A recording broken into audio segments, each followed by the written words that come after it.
users. This program is sponsored by Dr. Pat Basili and Transformation Talk Radio. The vibration of change, that magical place where life shifts from struggle to ease, from stagnation to forward movement, from old ways of being to new ways of becoming. Yes, it can seem rather elusive to get there, but when you are in it, you feel it down to your very core, and it can positively affect everything in your life, from your relationships to your health and well-being, from your career path to your abundance, from the quality of your inner connection to the fullness of your self-expression. Here on the Christine Upchurch Show, we explore ways to get into that vibration of change with experts in the fields of consciousness, psychology, spirituality, health, healing, and science. Are you ready to step into your vibration of change?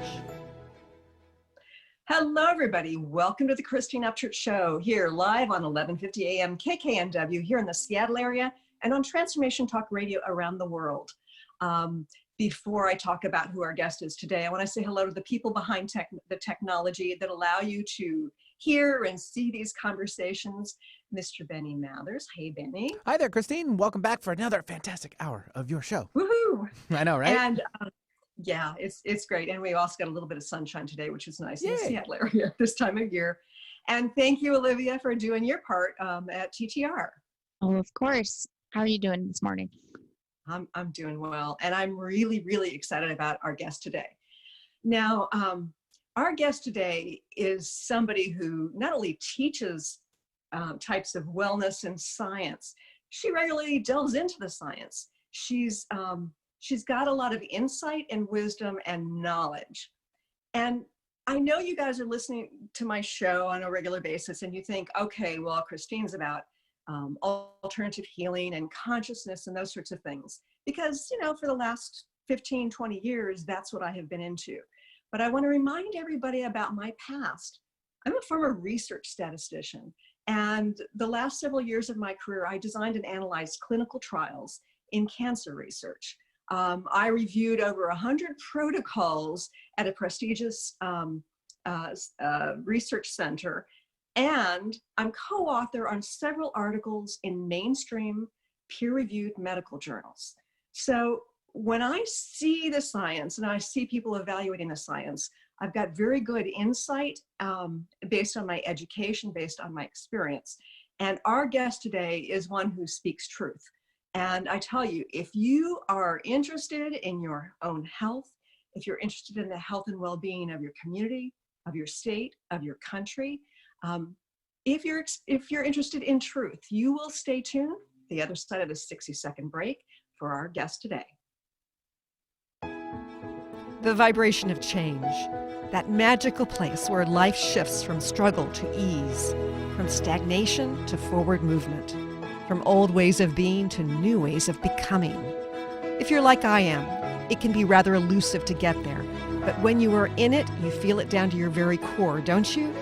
And it can positively affect everything in your life, from your relationships to your health and well-being, from your career path to your abundance, from the quality of that inner connection to the fullness of your self-expression. On the Christine Upchurch Show, we explore ways to get into that vibration of change with experts in the fields of consciousness, psychology, spirituality, health, healing, and science. Join me, Christine Upchurch, every Friday at 11 a.m. Pacific Time, 2 p.m. Eastern Time on KKNW AM 1150 and Transformation Talk Radio, and learn new ways to step into your vibration of change. Welcome back, everybody. Our guest today is Dr. Pam Popper. She is the Executive Director of Wellness Forum Health. It's a company that offers educational programs for consumer and healthcare providers that facilitate evidence-based, collaborative, and informed decision-making for health-related matters. Pam serves on the Physicians Steering Committee and the President's Board for the Physicians Committee for Responsible Medicine in Washington, D.C. Neil Barnard, who's the president of that, has been on this show before.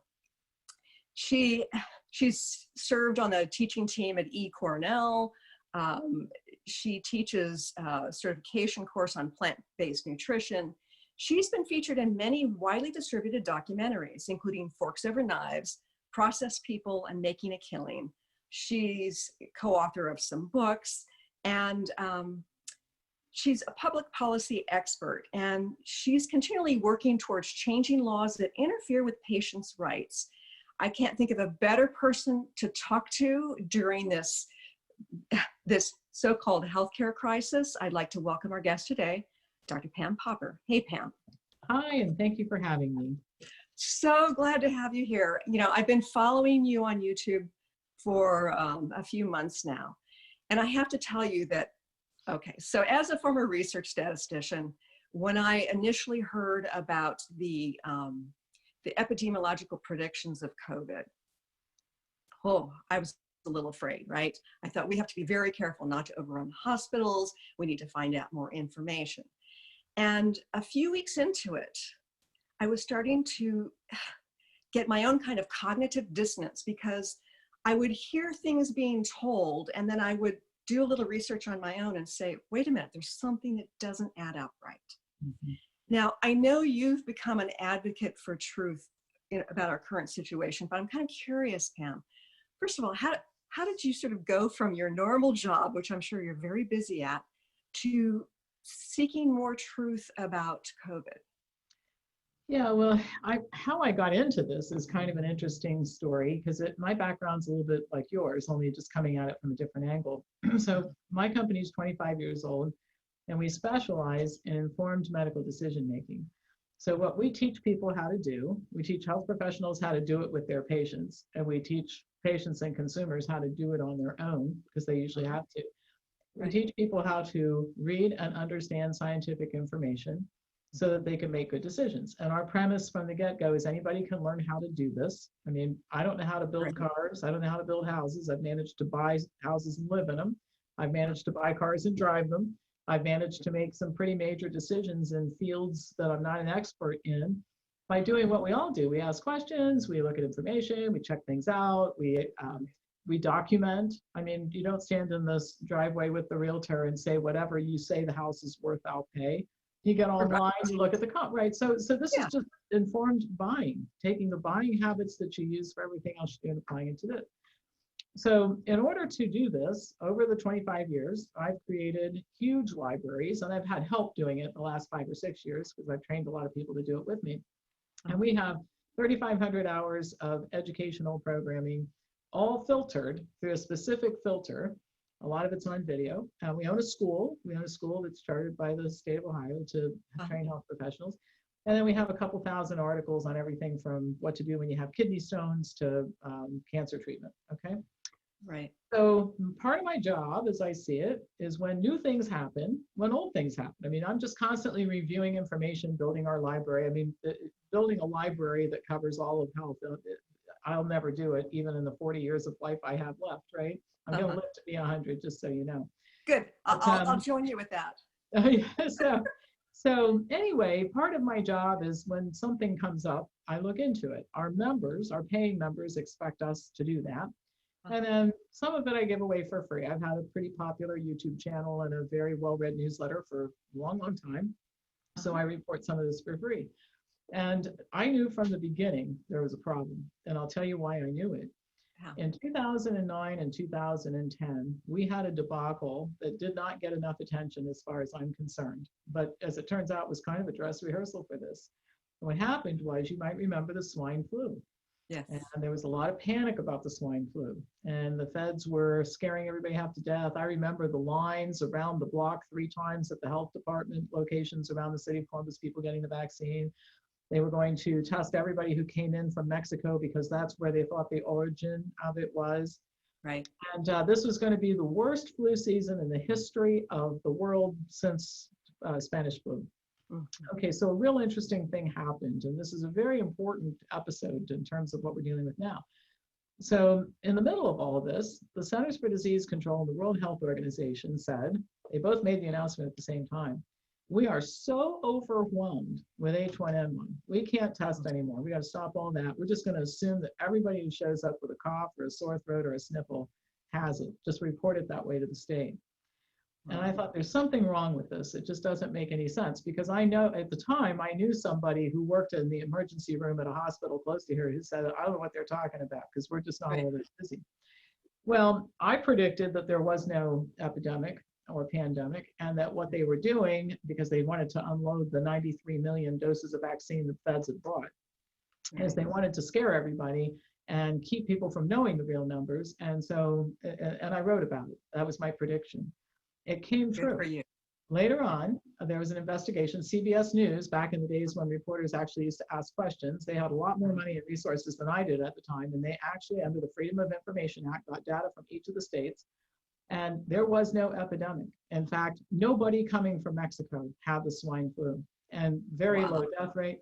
There was an international investigation. It was a big to-do in the European Union back when they used to pay attention to things differently. Margaret Chan, who was head of the World Health Organization, had her little hand slapped. She didn't lose her job, but she actually at the time was giving speeches saying pandemics are great opportunities for social engineering. So you can go back and read all about this. It's still online. And so, you know, the idea that this could be made up is not out of the box. I mean, CBS News proved that it was. Okay, you can go online and watch the videos. It was proven in Europe, and the Europeans determined that the cost to the world at the time was $18 billion, and at an $18 billion cost, they were apoplectic about it. Now the cost of this, we'll never even know what the cost of this is, but I think it's important to set the stage that way, because I come from a background where we have always assumed that past behavior is a good predictor of future behavior. Right. And I don't think many people disagree with me on that. And one of the things that I seem to remember about the H1N1 vaccine was that there was a lot of toxicity associated with it. People were having some really bad side effects. Is that correct? Well, the most useless and dangerous vaccine in general is flu. And long before the drug companies had immunity, they can't be sued for damages. No matter how many people they hurt and kill, they have no financial liability. But the flu vaccine program has been launched and stopped in this country on numerous occasions. And I think it was back in the 1980s, there was a vaccine debacle that cost the feds $4 billion, which back in the 1980s was a pretty big amount of money because of the incidence of Guillain-Barré and et cetera. So my colleague, Tom Jefferson, who used to be with Cochrane Collaboration in Europe, his evaluation of the research showing that flu vaccines have any value at all, he says, I don't think rubbish is a scientific term, but I think it's the one I would use for the vaccine research. Yeah. And it really concerns me as a former research statistician with vaccines in general, how they don't do, first of all, most of them don't do long-term studies, and you have to worry about long-term effects from the vaccine. But secondly, they don't do randomized controlled trials. No. And I find very, very disturbing, because that is the gold standard. Well, I can make you more disturbed than that if you would like. Go ahead. Here's our problem. In 1992, and it was largely driven by then Senator Al Gore, the United States passed another landmark law that basically said that the drug companies would pay the FDA to review their products. This year, drug and device makers are going to pay over $2 billion to the FDA. It's the biggest chunk of their budget. So the approval rate's 96%, and I've always said I want to see the 4% they're turning down. It must be like intravenous arsenic or something like that. There's a conversation in the hallway saying, well, submit it next year. We got to at least look like we're paying attention. Right. So let me give you an example of how that translates into vaccine science, right? So Merck is a drug company, makes drugs that sells them in the United States. And one of their hallmark drugs was one called Vioxx. It was a COX-2 inhibitor that it turns out Merck knew at the time that they submitted fraudulent data to the FDA that it caused heart attack and death. And in fact, there were the emails back and forth, which had been made public. You can check out this story. Actually said these data will never see the light of day, and they withheld it from the FDA. So the FDA gets what the drug companies give them. In other words, there's no rigor in saying we expect to get these particular things, right? Sure. So Vioxx got approved, and after the death toll from Vioxx, it varies depending on which official you talk to, but it could be as high as 128,000 people. And it got taken off the market. Merck voluntarily took it off the market when they could see the handwriting on the wall. And so bottom line, that happened. Then they paid, I don't know, $4 billion worth of fines, which I think is 1 week of sales for them. And then they turned around and the next product. So the first thing that I would do if I wasn't conflicted, I would say, your days of marketing products in the United States are over. You're banned from doing business here. No, that doesn't happen. Merck comes up with this HPV vaccine, which we said stands for help pay for violence. And what they did was, it turns out that they never had a placebo. They put aluminum in the placebo. So, and aluminum is a known neurotoxin. So you have the same number of neurological damage and same number of episodes relatively in the placebo group and in the active group. So you could say that there's no difference in the drug, and it was approved.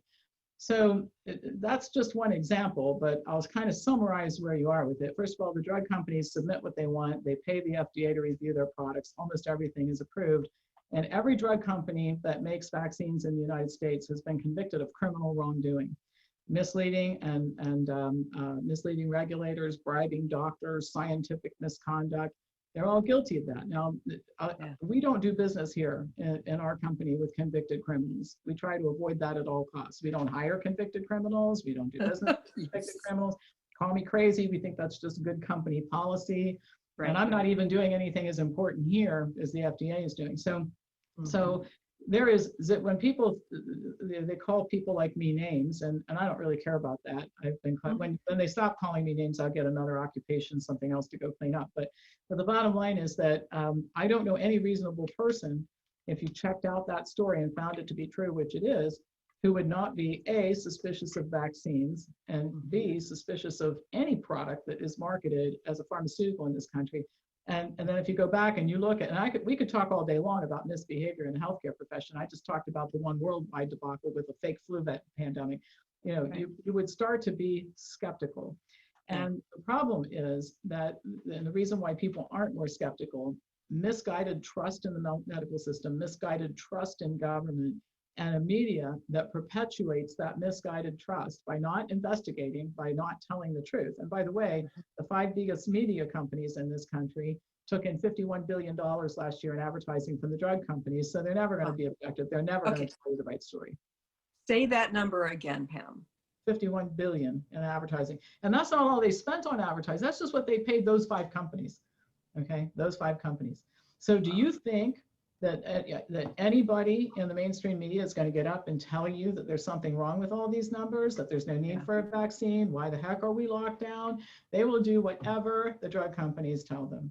And the drug companies love people like Bill Gates. They love people like some of the other darlings that are on there talking about this nonsense all day long.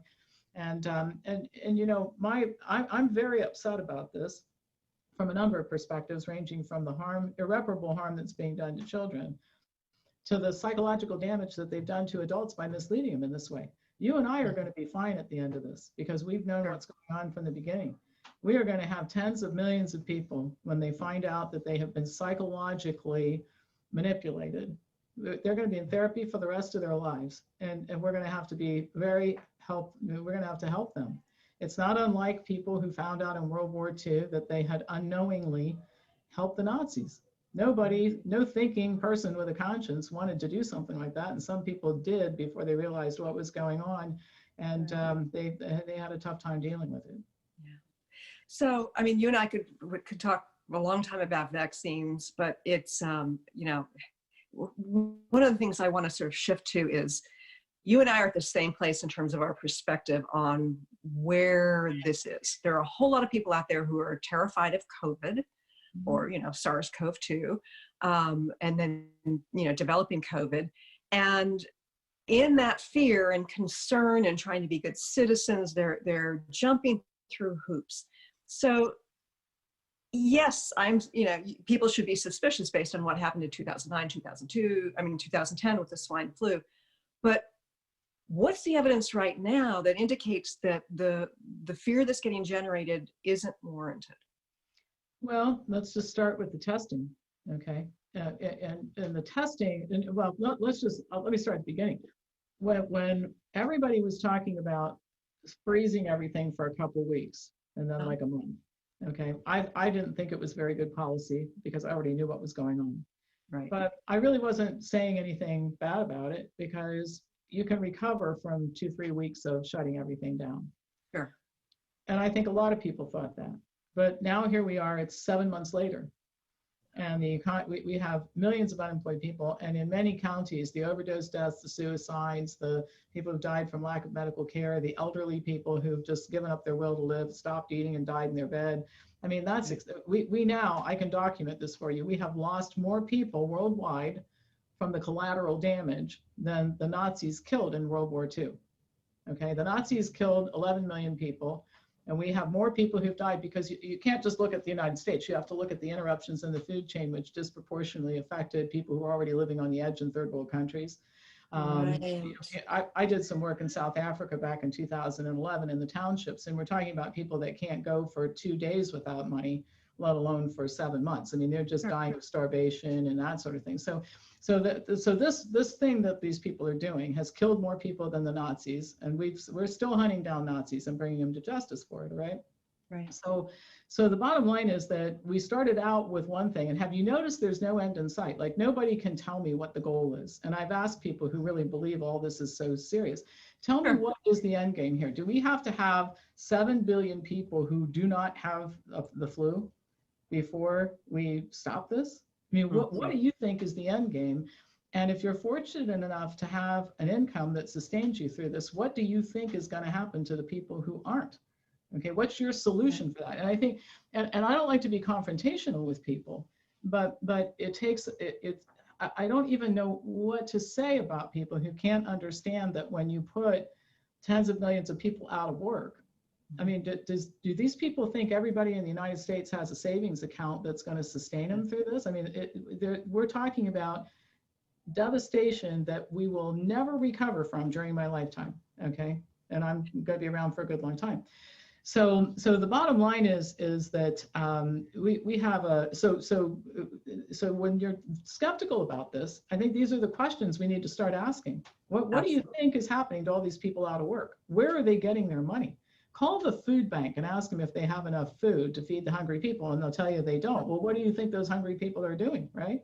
How long do you think a moratorium on evictions and utility shutoffs is going to last? 5 years? I don't think so.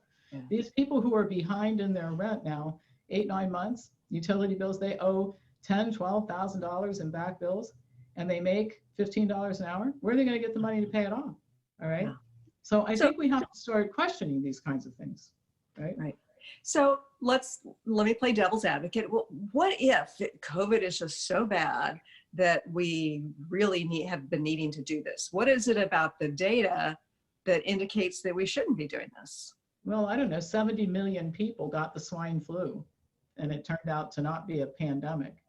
Right. Okay. We have like, what, 2 million worldwide? Why, if this is such a serious thing, why do they have to forge death certificates? You know, in every state, in every single state, there have been adjustments made to the death certificates when somebody starts screaming about it. And I'm going to give you 2 examples. Okay. In Florida, the family of a woman who was claimed to have died. They like when young people die because then that can scare people more.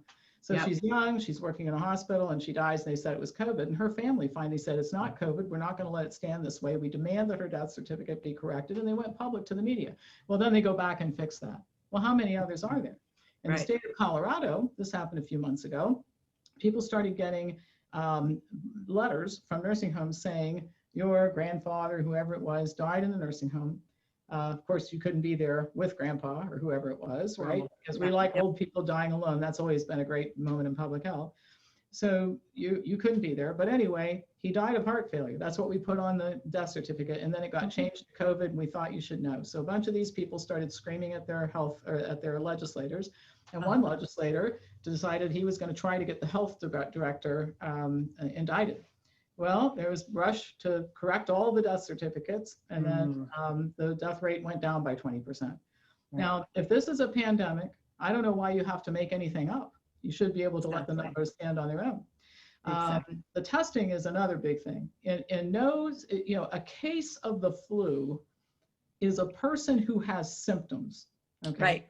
I am a healthy person with no symptoms, and if you came in, I probably have antibodies or something. I mean, I've had colds and flu in the past, so I'm sure you can find something to talk about in my blood work or my mucus, right? But I'm fine. I'm not a case of anything, all right? But I get counted as a case, and if you read the CDC's document carefully, If you actually are a case because you had the fake test, and I'll talk about the fake test in a minute, Okay. and then you and I have lunch today, I'm a case without any testing, and the person I have dinner with tonight is a case. So you can take one person and turn it into three, and Right. nobody in that group of three is sick, okay?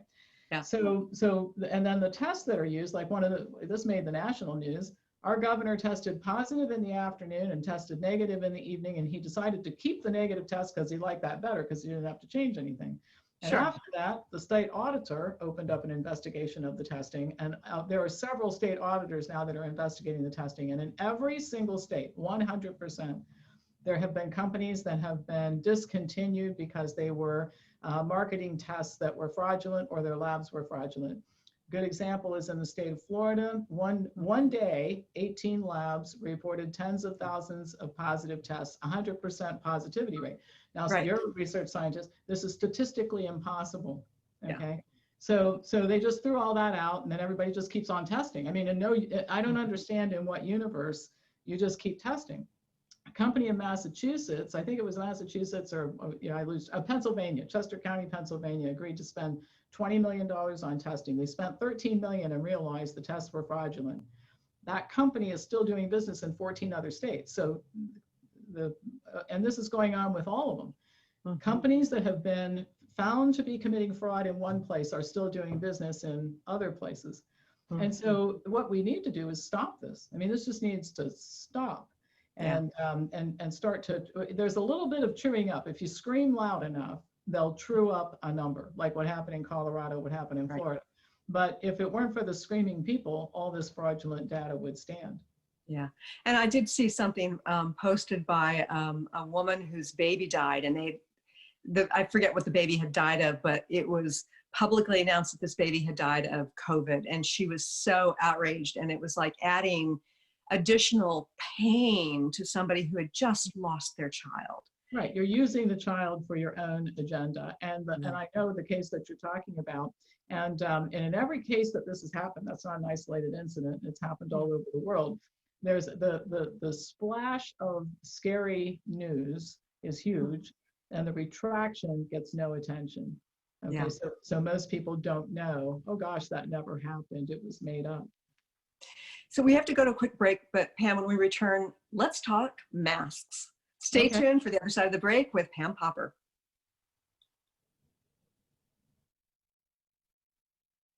I'm Peggy Snow with another Stellar Reflections Minute. Presence, or what we think of as being fully in the moment, is a key element in the process of healing work. As a practitioner facilitating a session, genuine presence takes us out of our heads, where we tend to decide what is and maybe what should be for the client, and moves us into direct experience where we're available to witness the person in their wholeness. In this receptive realm, our senses are heightened and expanded, allowing us to perceive what's seeking to unfold and to interact in the moment. There's something profoundly powerful that happens when healing is approached in this simple, pure way. Balance can be restored and healing can take place on multiple levels. If you'd like more information about the services we offer at Stellar Reflections, visit us at stellarreflections.com or call 425-999-9836. That's 425-999-9836. Are you meeting your sales goals? Or maybe your business plan could use a dose of the divine? Tune in to Divinely Driven Results with faith-based business coach Elise Smith on TransformationTalkRadio.com. Coach Elise Smith helps listeners get unstuck from their business plateau and become empowered through divine guidance. Build up belief in yourself and your dreams, and learn business strategies that work for you for real lasting results. Learn more by visiting www.divinelydrivenresults.com. The vibration of change, that magical place where life shifts from struggle to ease, from stagnation to forward movement, from old ways of being to new ways of becoming.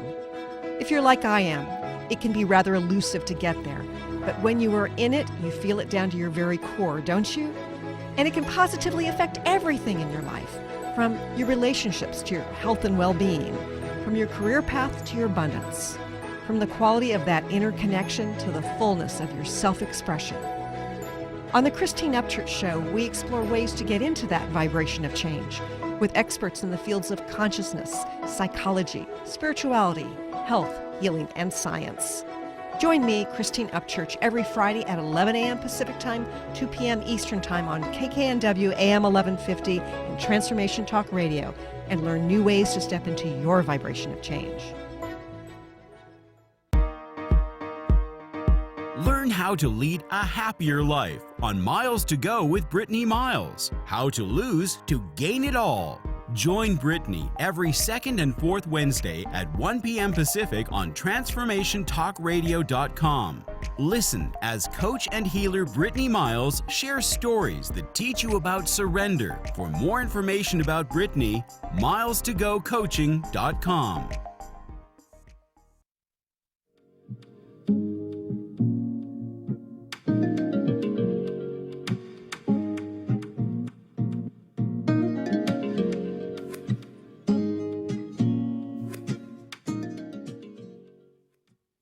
Welcome back to the Christine Upchurch Show here on KKNW AM 1150 in the Seattle area and Transformation Talk Radio around the world.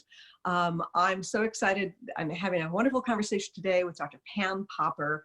Pam, before the break, we were talking about some of the data about deaths, and just want to talk briefly with you about overall deaths, because from my perspective, if they are miscoding what a person died of, then a very easy way to get around that from a data analysis perspective is to look at the overall deaths this year, maybe month by month, relative to the previous year and the year before that and the year before that. And I'm kind of wondering, have you done a deep dive into that, and what's your perspective on it? Yeah, we've done several deep dives, and we have a lot of people working for us who are good at epidemiology and that sort of thing, because we filed a pretty massive lawsuit in federal court. We need a lot of experts like that.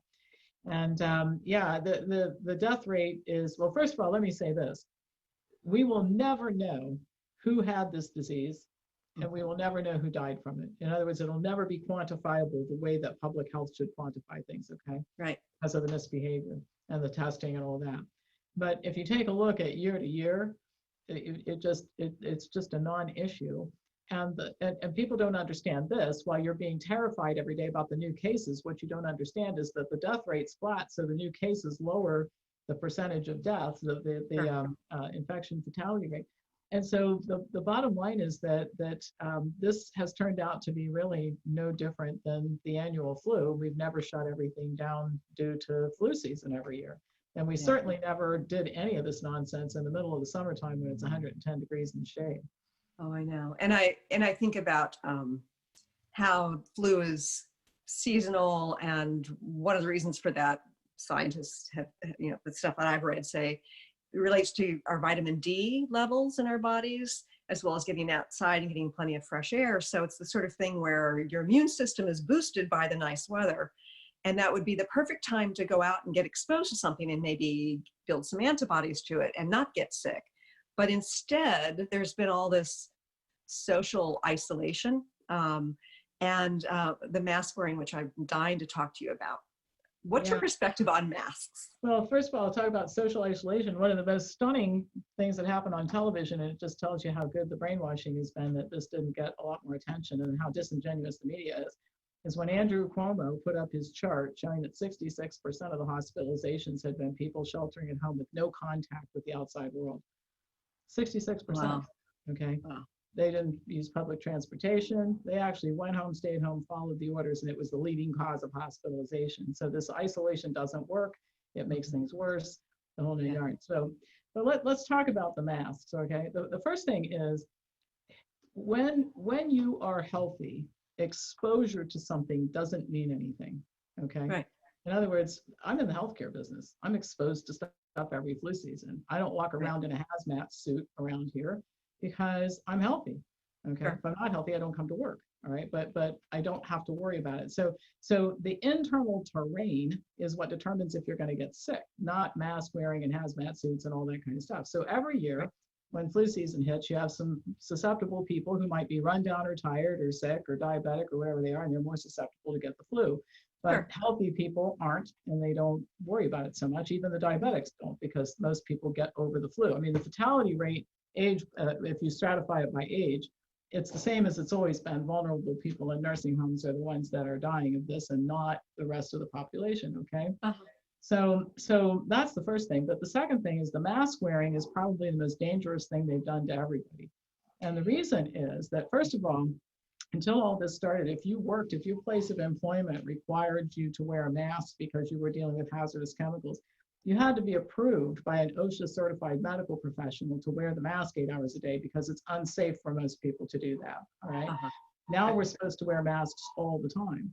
Well, the next problem is, so nobody's been cleared, and if you're wearing the mask properly, it's tightly fitted and everything else, you really are going to have trouble breathing and all that sort of thing. So that's problem number one. Problem number two is that this mask wearing while you're out doing the general stuff that you're supposed to be doing is very dangerous in this respect. So we in Ohio, we're supposed to wear masks. Nobody in my building wears masks. I won't allow it because I don't want to get sick, and this is the fastest way to get sick. Here's why.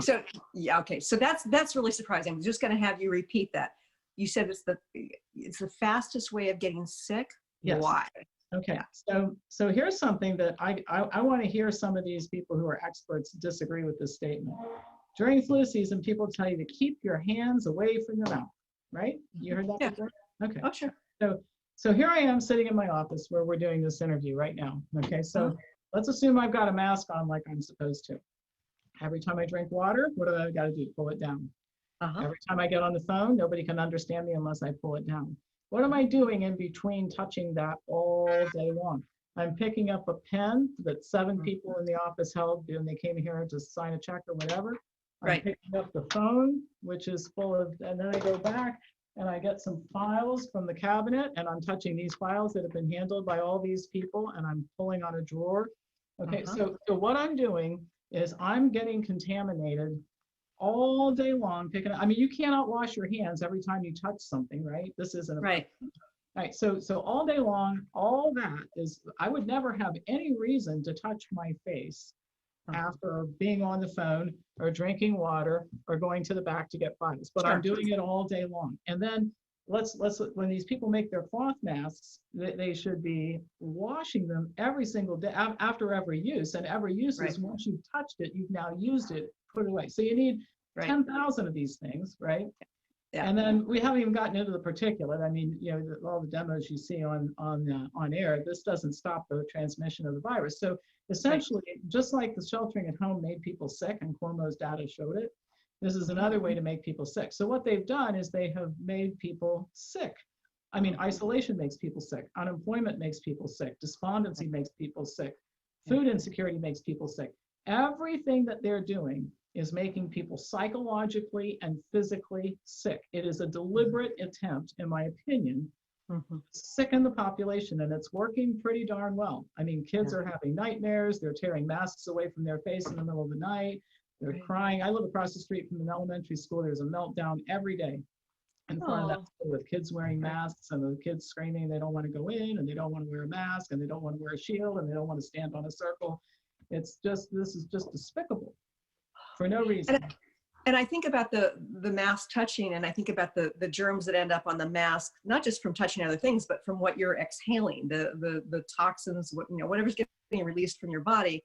And then you're going through the grocery store and opening the freezer doors and that sort of thing. So it's kind of like people are going around licking their fingers and then touching things, and then we're doing the same thing. It's just an awful concept.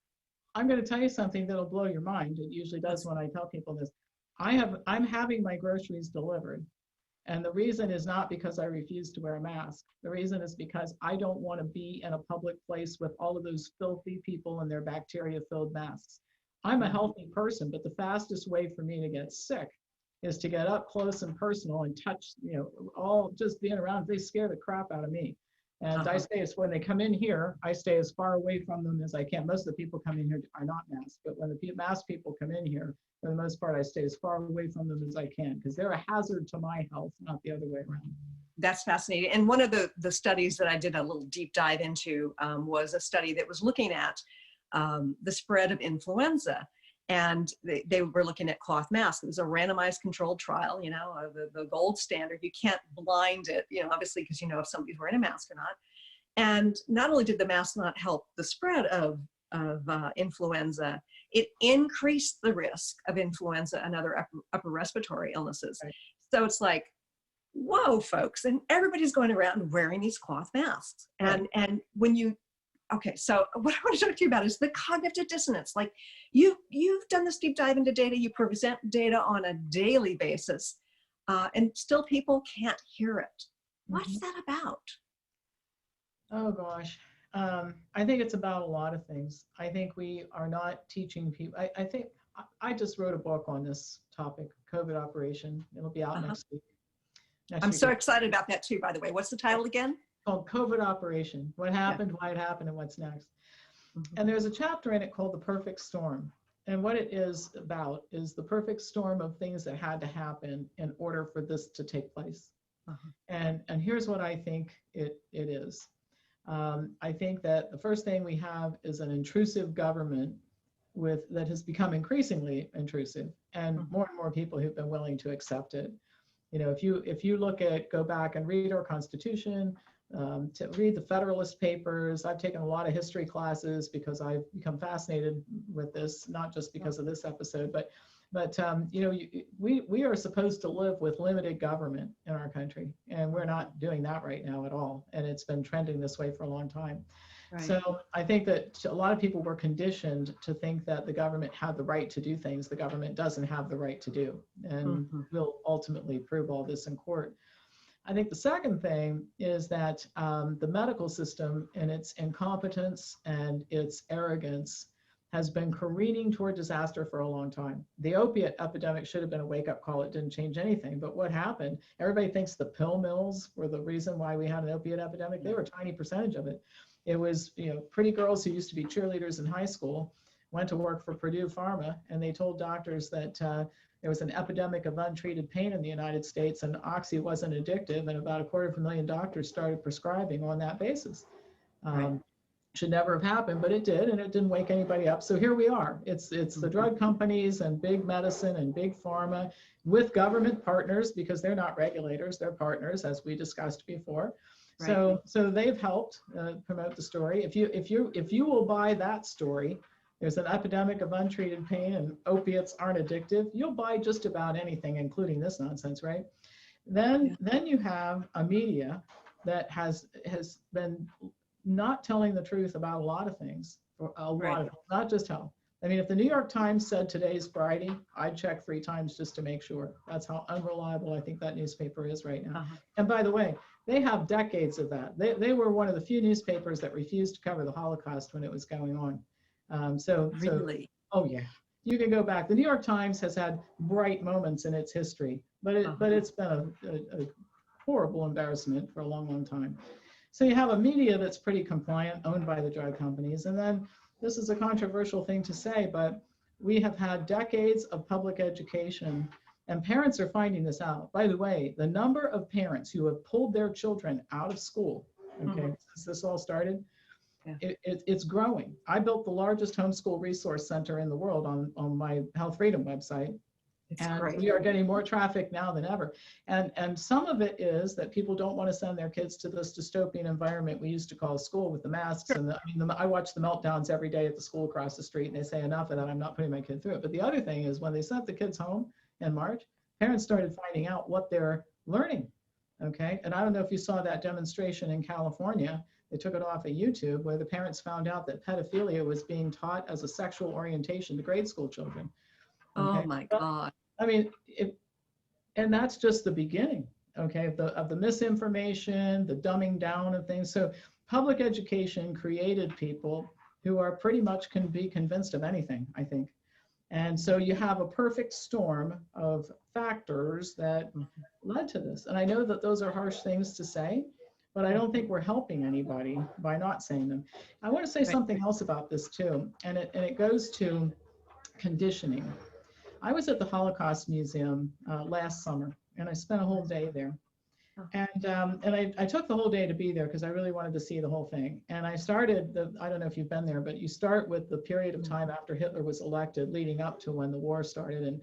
And I watched a lot of videos. I mean, a lot of videos. And I was fascinated with that period of time, because I think everybody asks, how did he ever get everybody to go along with it, right? Well, Right. if you watch the progression of Hitler and his people and what they were saying, they started out making sense. In fact, if you didn't know what happened, you would have listened to some of the early talks and thought the guy was spot on, right? Wow. But then there's this very gradual, the rhetoric changes and language changes, and what happened was eventually you've got some of his people giving talks about Jewish people, and here's a side view, and you can see from the chin that these people are defective. And you do this long enough, and pretty soon at the Kristallnacht, all the Germans are standing on the sidewalk saying, "Yeah, take these people away and put them in a concentration camp," right? Because it was a very gradual process of conditioning. Criminals and despots know how to do this. There are playbooks written. Mein Kampf, you can read Mein Kampf. You can look at what Chairman Mao did in China. You can look at what Fidel Castro did. There is always a population of people in every country that is willing to go along with totalitarianism. And by the way, these are the people who suffer the most if that succeeds. So in a way, people like you and I who are bringing attention to this, we're going to save a lot of people from themselves in this whole situation, because if these people really got away with it, the most disposable people are the people who were stupid enough to buy it. And they don't understand that, right? Yeah. The Germans were not kind to their co-conspirators at all. Right, right. And I think about what's happened within our economic system here in the United States, and how they left the big box stores, the really the stores that were doing really well open, and closed the mom and pop shops. The big chain restaurants are doing fine, and yet the independently owned ones are going under or have gone under. And it's like, but there are more jobs at Amazon. There are more jobs at Walmart. It's almost like, what's that? That was the whole idea. Yeah. And I tell you, I'm not one to buy into conspiracy theories, but I've done a deep enough dive to know that there is a very dark agenda underway. And even if you think, oh, it's just happenstance, that they just took advantage of it, there's a dark agenda as far as I'm concerned. And it concerns me to the nth degree that there's so many people who aren't seeing it. Well, can I give you some happy news? Let me give you some. Yes, please. I don't want to let this go where we're just all talking about doom and gloom. Okay, so I agree with you. This was planned. And the whole, I mean, what do you do if you want to take over a society? You interfere with families and connections. You don't let people assemble. You destroy the middle class. You destroy the people who are most vulnerable. The people that these folks usually talk about they want to save, they're destroying. All right. If you're fine and you're economically sound through this, you're missing the point that the folks that they all talk about that they care about so much are the ones that they're running into the ground. But having said that, they're not doing very well at this. I mean, I know it's hard to believe when everything is so messed up like this, but here, let me tell you what was supposed to happen. The whole world was supposed to shut down, only it didn't. We had 10 countries that didn't play ball, and now you've got all this inconvenient data. And they do all they can to make sure nobody talks about Sweden and that kind of, but it's out there, all right? Right. Then the whole country was supposed to shut down, but Trump wouldn't do it.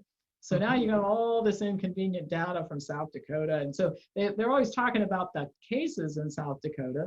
But again, we never talk about that. This is just rhetoric and scaring people.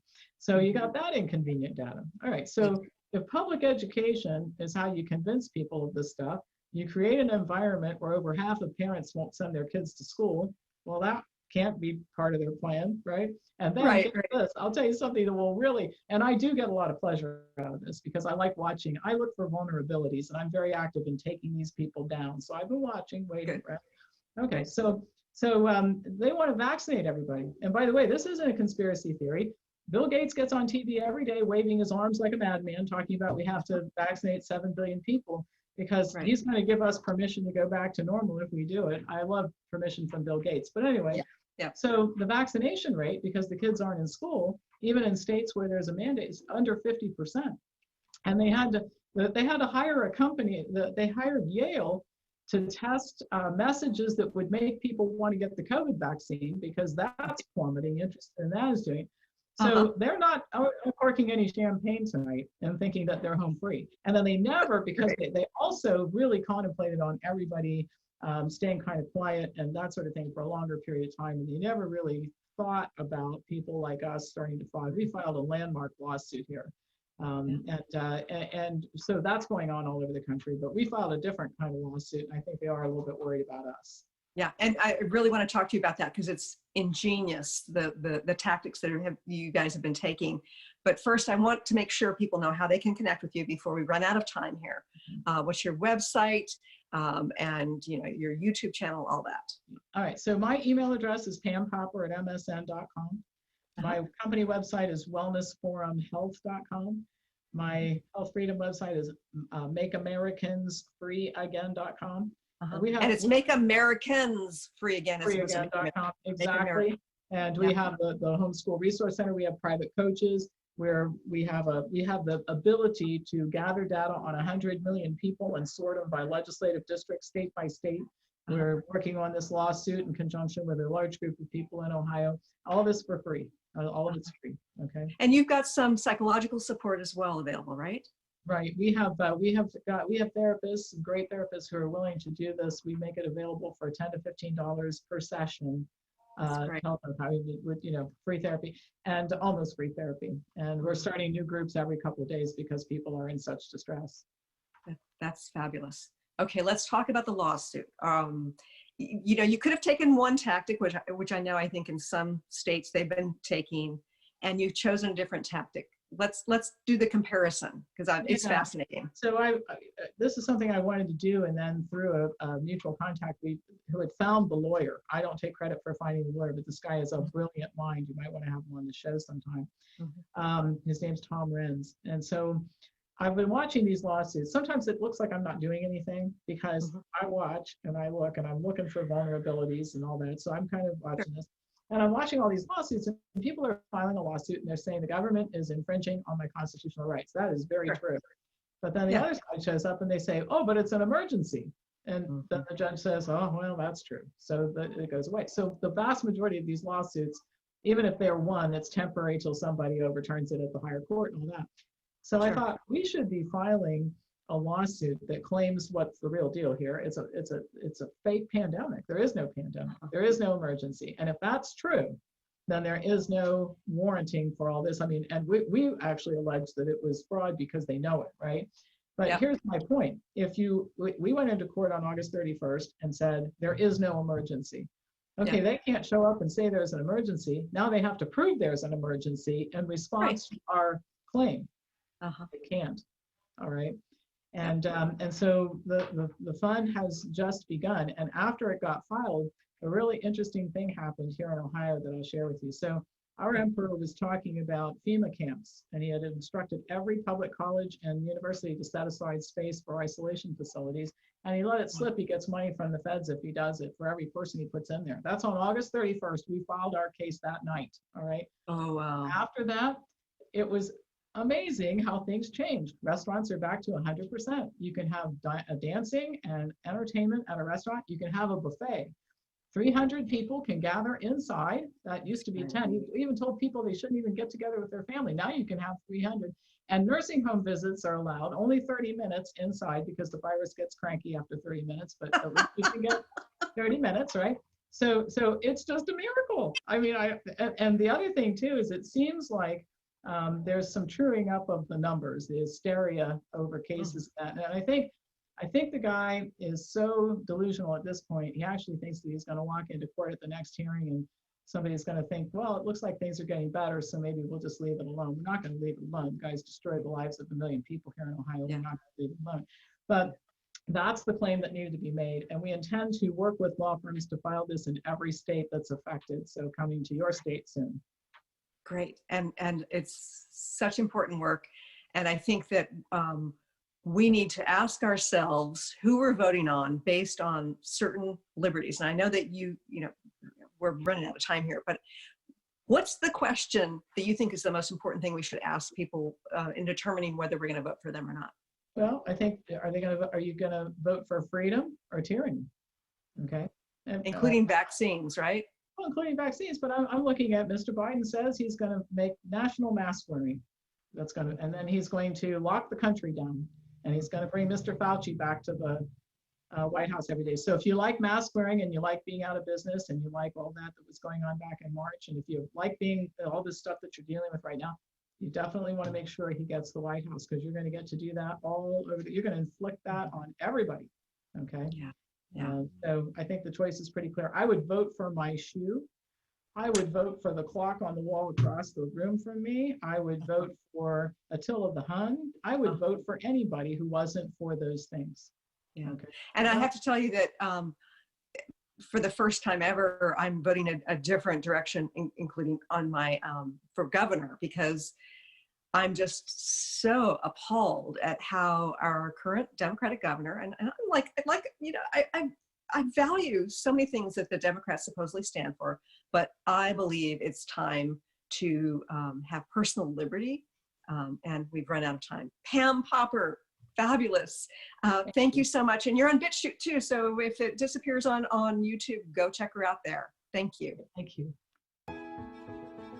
Thanks so much for tuning in today. If you'd like to empower yourself to step further into your vibration of change, please visit my website at christineupchurch.com, where you can learn more about my insights, upcoming events, and private sessions.